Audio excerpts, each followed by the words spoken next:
Today, scientists can confidently say that the universe is 13.8 billion years old, with an uncertainty of less than 1%. But how do we know the actual age of the universe? Well, we have two methods for it. First of all, we have Hubble's law. Hubble's law states that the rate at which a particular galaxy is moving away from us is directly proportional to its distance. This means galaxies that are farther away from us are moving faster. If this expansion continues, there will be a time when we will no longer see those galaxies, because the rate of expansion will be faster than the speed of light, and their light will never reach us. By calculating the rate of expansion based on their distance, Hubble estimated how long ago galaxies started moving apart. Initially, Hubble underestimated the distance of galaxies he was observing and figured that the universe was about 2 billion years old. Today, we know his calculations were way off. The second method involves measuring the age of the oldest stars in the universe. The very first stars in the universe were formed from the clouds of gas about 150 to 200 million years after the Big Bang. Suppose we can point our telescopes toward the oldest stars and measure their exact age. In that case, we can also get a rough estimate of the universe's age. This method is a bit more complex because it's not easy to find a star that old.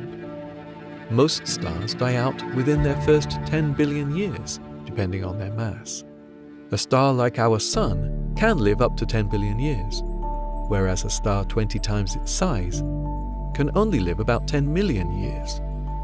Even if we can find the star, it's not easy to precisely measure their age.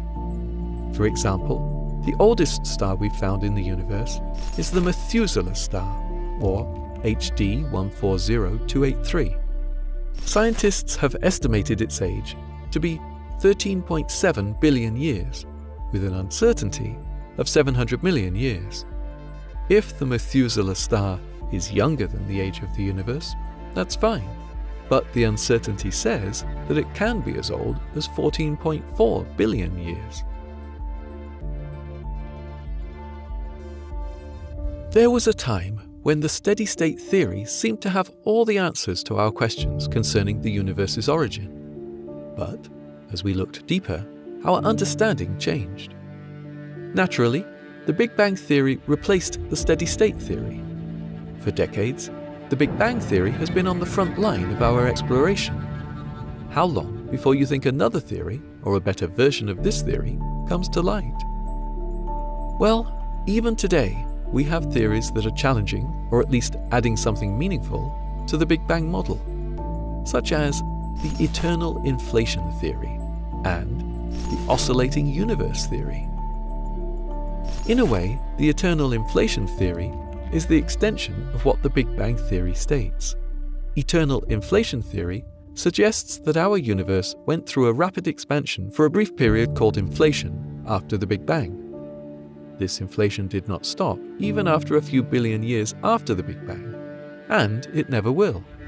The inflation will go on for an infinite period, or as long as the universe exists. Today, we can observe this inflation in the form of the expanding universe. On the other hand, the oscillating universe theory is a bit complicated. Let's suppose you have a spring in your hand. When you stretch the spring and release it, it oscillates.